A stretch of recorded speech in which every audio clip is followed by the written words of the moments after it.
This three-page letter from the former Home Secretary Suella Braverman is absolute dynamite. If you haven't read it, if you haven't got yourself a copy, whatever you do, get a copy online, print it, read it. It is extraordinary. I've never read anything quite like it. And my simple question to you this evening, has Suella's letter sunk Sunak? Has Suella sunk Sunak? That's the question for this evening. Send us an email, farage@gbnews.com, with your thoughts on that. Has Suella sunk Sunak? I have to say, it is absolutely shocking. I didn't know that there was a written agreement in October 22 when Suella Braverman agreed to back Sunak's second leadership attempt that she said was pivotal in him securing it. There was this written agreement which included 4 critical pledges that Suella Braverman says he has now utterly failed on. The first one is to do with migration. The second one is to do with the technicalities of the legislation to stop the boats and on ECHR. The third one is on delivering the Northern Ireland Protocol and the retained EU law bills.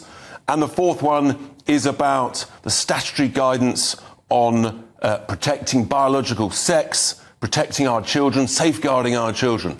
She says, and I'll just read this out, it's absolutely incredible. You have manifestly and repeatedly failed to deliver on every single one of these key policies.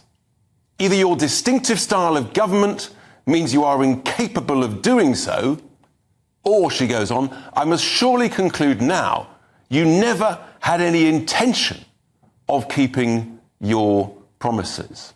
She goes on, I can only surmise that this is because you have no appetite for doing what is necessary and therefore no real intention of fulfilling your pledge to the British people. I mean, just think about that for a second.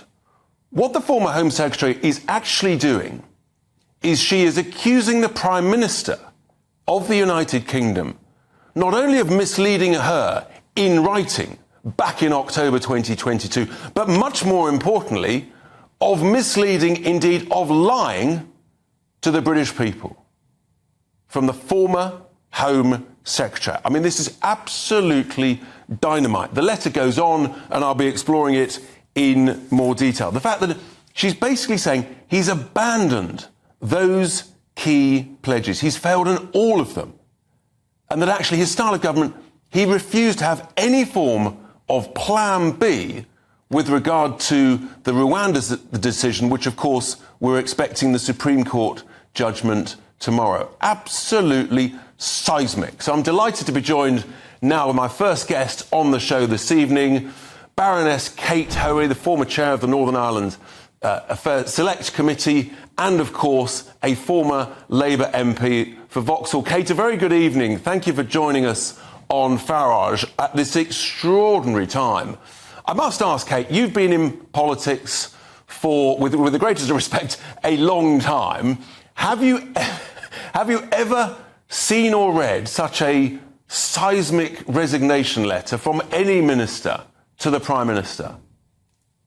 No, I haven't. And I haven't seen any letter that's been from someone who's resigned that is so clearly principled. And actually not, I'm sure a lot of Suella Braverman's opponents will try to say that this is just a woman scorned or somebody who's been kicked out of a job. It is very clear that she feels passionately that she has been let down 100% by the Prime Minister. And of course, none of us knew that she had had that written commitments with the 4 suggestions or 4 agreements that the Prime Minister had agreed to before she supported him. And let's not forget that Suella Braverman coming out and supporting Rishi Sunak really made the difference at that time. Absolutely crucial.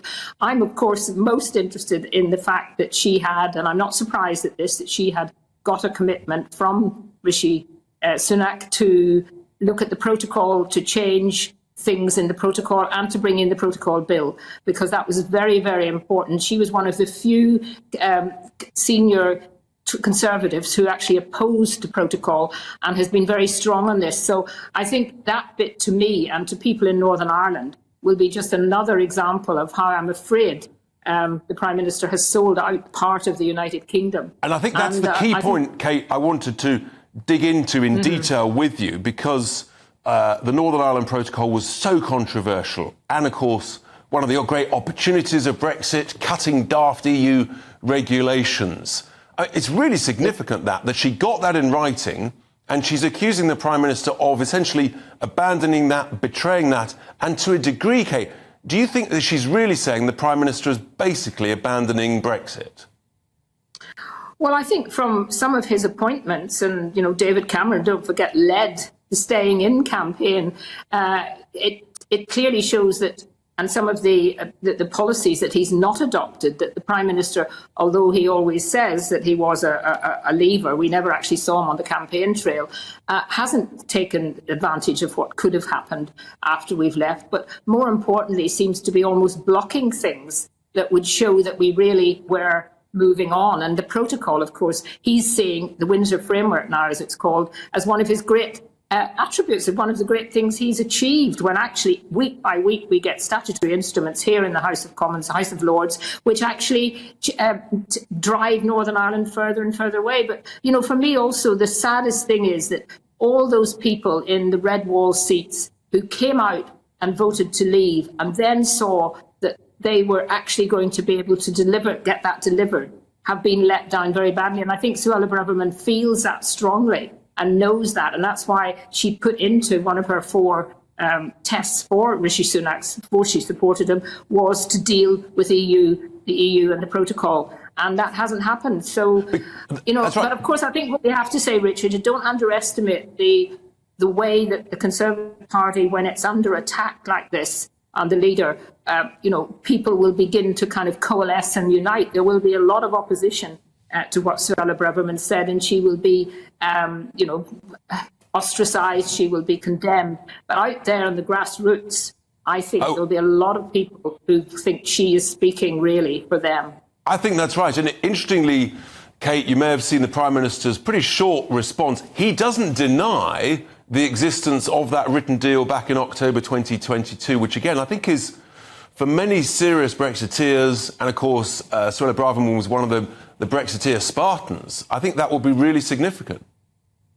Yes, and I expect we will see the details of that. I imagine that she is, at some stage, may well want to publish that, which will, of course, will be even more damning in a sense, because it's not just her having a drink or a cup of coffee with Rishi Sunak and saying, I'll support you if you agree these things. If it was formally written down, it meant that she was very serious about it. And he obviously was serious about it if he supposedly, signed up to it. If he signed up to it, then, now he has shown that he's reneged on it. So it's very, very important. And I think what it does do is actually make it very, very unlikely that there will be any form of restoring Stormont in Northern Ireland now, when Rishi Sunak seems to have gone back so much on his promises. Well, that's right, because of course he's filled his cabinet with more Remainers and removed some of the more committed Brexiteers. Kate, thank you so much. And didn't remove the one person that everyone in Northern Ireland had thought would be removed, which was the Secretary of State for Northern Ireland, who used to be a strong Brexiteer, but seems to have completely had a conversion. And that's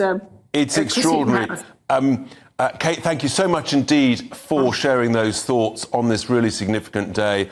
That is Baroness Kate Hoey, her thoughts, the first thoughts on this letter from the former Home Secretary.